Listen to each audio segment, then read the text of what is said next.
In today's video, I'm going to teach you how to clean up CSS classes in Webflow.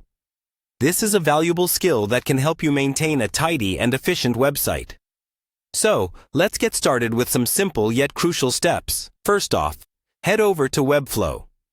It's a versatile platform where you can create a custom website using their intuitive visual website builder.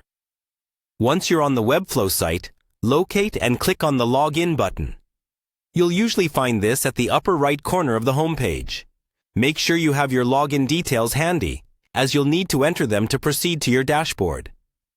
If you haven't yet created an account, you'll need to set one up to follow along with this tutorial. Once logged in, navigate to your Webflow dashboard. This is the central hub where you manage all your projects.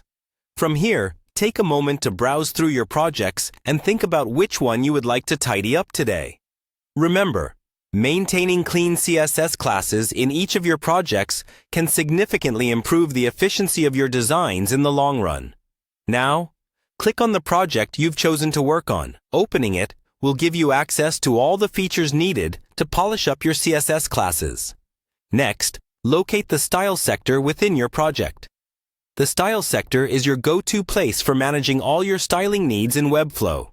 Here, you'll find a list of all the classes used in the project.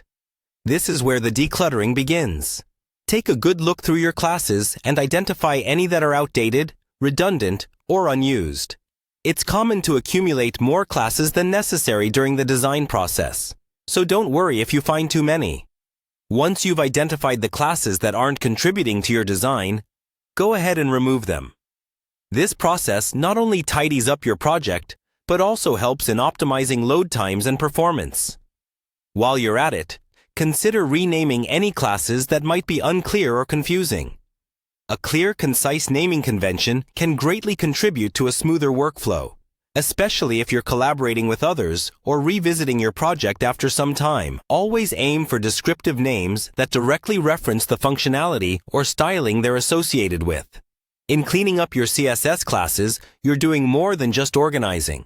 You're also facilitating a more performant and streamlined project. Regular maintenance of your CSS classes will save you time and headache in the future. That's it for today's tutorial on cleaning up CSS classes in Webflow. I hope you found the information useful and that it will assist you in keeping your projects in tip-top shape. Thank you for watching, and don't forget to like and subscribe for more helpful tips and tutorials. Happy designing!